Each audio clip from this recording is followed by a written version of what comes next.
Bueno, pues el día de hoy nosotros nos encontramos en estudio de Coupage y se encuentra con nosotros pues el señor Rafael Loret de Mola. Bienvenido, don Rafael, y vamos a estar hablando un poco acerca de lo que es su trayectoria, porque usted le gusta mucho escribir, ¿no? Principalmente, ¿cómo empieza a escribir? Me gusta mucho escribir. Yo creo que llegué a este asunto de la literatura por los caminos de la omisión. Es decir, como me fue mal en otros lados, pues acabé siendo escritor de libros. Quizá hubiera yo en el principio incursionado en la política, pero no era en los tiempos en los que el nepotismo fuera bien visto. Mi padre había sido gobernador de Yucatán y obviamente eso pasaba como una losa en aquella época. Ahora ya es común que los herederos se solacen con los cargos públicos que les son legados de manera muy sencilla y muy fácil. Y por eso empecé primero mi camino como periodista, que fue complicado. Me fui al Bajío, estuve como director de periódicos ahí, en Irapuato concretamente. Logré hazañas como el haber retirado del gobierno, por decirlo civilizadamente, a Enrique Velasco Ibarra, que era gobernador de Guanajuato, y al que le decía yo el pequeño gobernador, no por los chaparritos, porque además sí eran muy chaparritos, sino porque no le alcanzaban sus virtudes como para tener un nivel medianamente político. Y eso me lo adjudicaron a mí, cosa que me honra mucho. Y finalmente, cuando me di cuenta que los periódicos se cerraban, se asfixiaban por su maridaje con el poder público, encontré en el medio editorial como que el caminito, como que el cauce para poder expresarme con la mayor libertad posible, sin tener que poner mi escrito, mis artículos, mis colaboraciones en la mesa de un director que me lo censuraba.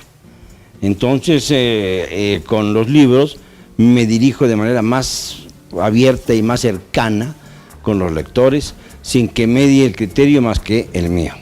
Claro, hay mucha más libertad, ¿no? Y realmente ahí puede plasmar lo que usted piensa y al final es su propia opinión, ¿no? Ya llegué al grado de que soy tan adicto a la libertad de expresión que ya no aguanto que ni los editores me censuren.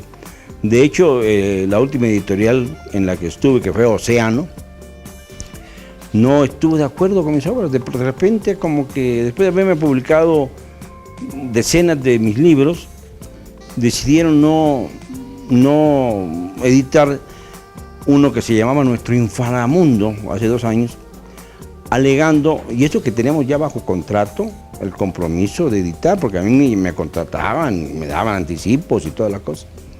Y dijeron, no va el libro. Bueno, ¿y por qué? Porque sale de nuestra línea. Le dije, oye, pues ¿cómo que sale de nuestra línea si yo ya llevo más de 10 títulos publicados con Océano? Y aún así, ese editorial con capital español, que se han adueñado los capitales españoles del mercado editorial mexicano, que esto hay que decirlo, me segregaron. Entonces, ¿qué tuve que hacer? Hacerla de editor independiente. O sea que ahora en este libro que estamos promocionando, Despeñadero, no sé por qué se llamará así, pero cosas que se me ocurren, ¿no? Resulta que tuve que crear la Fundación Loret de Mola. No le puse Rafael Loret de Mola porque hay muchos Loret de Mola. Hay Carlos, que es mi padre, al que le tengo una gran fidelidad a su memoria, y tengo a Carlos, que es mi hijo también, ¿no? Entonces, de cualquier manera, el apellido ya abarca varias generaciones de periodistas, y entonces está abierta esta fundación para todos aquellos autores críticos, no solamente los Loret de Mola, por supuesto, sino a todos los autores críticos que en este país no encuentran el consuelo de una editorial que quiera publicarle sus libros. Háblenos un poco acerca de cada uno de los libros, ¿no? 34, porque al final yo creo que cada uno tiene un valor, ¿no? Muy especial para usted, pero a lo mejor hay uno en especial que dice, este es el que me ha de haber costado más trabajo y que le tiene a lo mejor más cariño. Bueno, desde luego hay uno que me costó mucho trabajo escribir, que se llamó Denuncia, porque en ese trataba yo el asesinato de mi padre. Entonces, como comprenderás, era muy complejo, ¿no? Y más complejo se vuelve cuando el autor intelectual de este crimen, que yo siempre lo he señalado, es ahora senador de izquierda y es además coordinador de la bancada del Partido del Trabajo en el Senado de la República, y además se retrata junto a Andrés Manuel López Obrador en los mítines callejeros que encabeza. Ya se le olvidó a Andrés Manuel López Obrador que este mismo personaje, Manuel Bartlett, fue el mayor represor de las personalidades de izquierda en este país. Ojalá que Andrés Manuel entienda que no solamente se requiere de patrocinadores para que pueda él vestir bien, sino también se requiere de un poco de memoria histórica. Y eso es lo que no le gusta que se lo digan a Andrés Manuel, y te lo dice alguien que votó por él en el 2006 y que fue apasionado amigo de él, convencido en su momento de que debía ser una opción para la presidencia de la República. No te lo dice alguien que lo ha fustigado siempre. ¿Y cómo nace el escribir? ¿Por qué? ¿Cómo surge cualquier libro? Por ejemplo, El Despeñadero, ¿cómo surgió? Bueno, fíjate que esto es algo muy interesante porque hay quienes me han cuestionado cómo me atrevo a hablar del presidente que está empezando, que apenas está haciendo sus planteamientos. Pues haciendo sus planteamientos ya se tardó más que una mujer embarazada, porque ya lleva más de 9 meses, y el parto de una mujer no dura más de 9 meses. Entonces, entre los planteamientos y los no planteamientos ya casi vamos para el año. Entonces habría que examinar esto. Pero antes se acostumbraba a que no se podía criticar al presidente al principio, porque se decía, hombre, hay que darle oportunidad de que desarrolle su proyecto, ¿no? A la mitad está en este momento tratando de que fluyan los resultados, espérate, y al final, no hombre, no hagas leña del árbol caído. Entonces, a final de cuentas no se podía criticar al presidente nunca. Y hemos roto con ese tabú. Empecé a romper con ese tabú cuando cuestioné de manera frontal, directa, a Miguel de la Madrid. Fíjate cuántos sexenios ya pasaron. No lo digo porque entonces eso ya revela un poco la cuestión de mi edad y no me gusta tampoco. Y de la mía también, así que no digo. No nos metemos en Honduras porque eso es muy complicado. Pero desde entonces empezamos a hablar ya de que se tenía que terminar el tabú de no tocar al presidente de la República. Y ahora me parece que hay elementos de sobra, para cuestionar a un candidato que fue excelente como candidato, que pronuncia un discurso inaugural de su presidencia que me pareció excepcional y que de repente se nos empieza a desbaratar en las manos. Entonces yo creo que Despeñadero es decir, oiga, señor presidente, recuerde sus orígenes, recuerde cómo llegó a la presidencia, recuerde lo que usted a mí me dijo cuando era gobernador del Estado de México.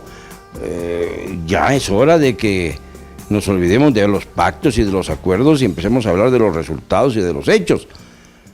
Eso es lo que significa Despeñadero. Pero además, cuento cosas, muchas cosas. ¿Cómo qué?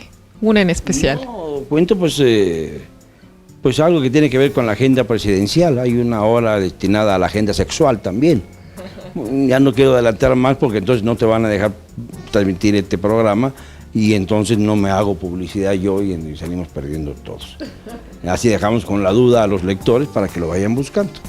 ¿Dónde pueden encontrar obviamente el Despeñadero? Mira, en este momento está casi en todas las librerías, en las cafeterías, almacenes de los señores Slim también está ahí. No he podido distribuirlo a todas las librerías, pero sí, por ejemplo, a La Gandia, al Parnaso, al Sótano, a Educal, por ejemplo. Eso es algo que me sorprendió porque es una paraestatal, digamos, por decirlo de algún modo, una librería oficial, y me pidió bastantes ejemplares, no sé si me los pidió para evitar que circularan por el mercado, pero finalmente ahí están. Ya lo chequé, ahora que estuve en el aeropuerto, y efectivamente en la tienda de Educal del aeropuerto están ahí. Y en fin, en todos aquellos sitios en donde he podido llegar, ha sido algo muy interesante que a mi edad, después de 44 libros publicados, sí, pues tenga yo la casi necesidad de volverme editor, porque resulta que las editoriales mexicanas, que antes, en las épocas de una represión mayor, como se decía, sí se abrían a las obras críticas y ahora se han cerrado a las obras críticas. ¿Vamos adelante o vamos hacia atrás en la democracia? De acuerdo a mi experiencia personal, vamos hacia atrás. Háblenos un poco acerca de don Rafael. ¿Quién es don Rafael, la persona? Pues yo creo que para muchos de mis amigos y de mis familiares incluso debo ser un loco que pudiendo haber tenido una vida más plácida, más tranquila, con las conexiones que ya teníamos desde hace mucho tiempo, opté por el camino difícil, el camino de la crítica y el camino del periodismo independiente, sin ponerme camisetas de ningún corporativo, ni de estar sirviendo a ninguna empresa. Tuve la dirección de un periódico del cual éramos accionistas, y lo primero que hice fue convertir ese periódico que en un estado boletinero, es decir, en un estado en donde se acostumbraba el periodismo de boletín, de que ni siquiera los reporteros se molestaban en ir al Palacio de Gobierno, sino que les llegaban los boletines a la redacción, hacer un periódico crítico que se llamó El Diario de Irapuato. ¿Cómo me costó? Me costó sangre, sudor y lágrimas, ese atrevimiento. Y sí, derrocamos a un gobernador, pero también acabé con el capital del periódico. Y tuvimos que cerrar, porque obviamente por orden del gobierno ya nos habían retirado toda la publicidad y yo seguía batallando. Tiramos al gobernador, digamos que fue una especie de empate técnico, pero para mí fue terrible porque perdí una empresa. O sea que desde entonces siempre he tenido la idea de hacer un periodismo directo, franco, veraz, crítico. Fíjate, después de tantas obras, no ha habido nadie que se haya atrevido a desmentirme. Eso es algo muy interesante. Recuerdo el 2013 específicamente cuando publiqué Marta, un libro muy cuestionado, que sale al mismo tiempo que otro de una argentina que vino aquí sin conocimiento alguno y que me buscó a mí en primera instancia para saber qué terreno se estaba pisando. Esto es absolutamente cierto. Me citó a desayunar o a comer en un restaurante que ya no existe, en un hotel de Mariano Escobedo, y ahí me empezó a preguntar sobre la figura de Marta, y yo ya estaba escribiendo sobre ella. Y entonces sacó su libro, y salieron los dos al mismo tiempo. Se cuestionó mucho el que salieran los dos libros, se enfureció el señor Fox, se lanzó contra los libros, pero a la hora de hacer la minuta de las mentiras, solo se fueron contra el libro de Olga y no contra el mío. Y en el mío había, por ejemplo, cosas tan delicadas como el certificado de disfunción eréctil del presidente Fox. O sea que si hubiera querido realmente contestarme a eso, de tratarse de una falsedad, hubiera acabado con mi prestigio y con mi carrera periodística. Y sin embargo, cerró la boca. Eso tiene su importancia. ¿Dónde pueden seguir encontrando también todavía los otros ejemplares, precisamente el que está hablando de Marta? ¿También lo pueden seguir encontrando en algunas librerías o ya están fuera? Lo que pasa es que hay muchos de estos libros que están agotados, ¿no? De repente puede ser que en algún lado los encuentren, es difícil. Por ejemplo, hay libros que de plano sí ya es muy difícil encontrar, como Los Escándalos, que en 1999 fue como una especie como de pendón en el movimiento literario mexicano contra la continuidad priista, y en el que se basó muchas veces el discurso de Fox. Fíjate qué contradicción, ¿no? Me dicen que yo siempre estoy cuestionando a todos los presidentes como chivo en cristalería. No se trata de eso, ¿no? Lo que pasa es que pues, le das un término de duda a quienes ejercen el poder, y de pronto aparecen los elementos que los hacen cuestionables, y el deber de un crítico es exhibirlos. ¿Por qué es el deber? Yo pienso que en un país como el nuestro, en donde los poderes de la Unión están tan deshilachados, en donde los diputados y senadores, en lugar de pensar en el interés común, piensan en el interés de sus partidos, de sus sectas, en donde no hay contrapesos al poder del Ejecutivo, lo único que le queda a la ciudadanía para ejercer ese contrapeso a los abusos del poder es precisamente la crítica. La crítica bien fundamentada. No es sencillo porque no le puedes dar gusto a todos. Me acuerdo que durante la campaña de 2006 y también de la de 2012, cuando me atrevía en alguna columna periodística a mencionar algo sobre Andrés Manuel López Obrador, si era negativo, se me venían encima los López Obradoristas, y me aplaudían los calderonistas y hasta los priistas, ¿no? Hubo alguien, y luego un día se me ocurrió hablar de Roberto Madrazo y lo mismo. Y luego otro día se me ocurrió hablar de Calderón y de la misma fenomenología se dio. Es decir, no podías tú tocar a ninguno de los candidatos sin que el sector que estaba apoyándolos tomara partido de acuerdo a si era bueno o malo tu comentario. Entonces yo empecé a reunir así como boletas electorales los mensajes, ¿no? Y veía yo quién iba ganando la carrera presidencial de acuerdo al número de boletas que iba yo recibiendo y no me equivoqué. O sea, yo tenía una especie de encuesta diaria permanente porque era verdaderamente increíble ver la manera irascible en la que los incondicionales de cada causa se manifestaban.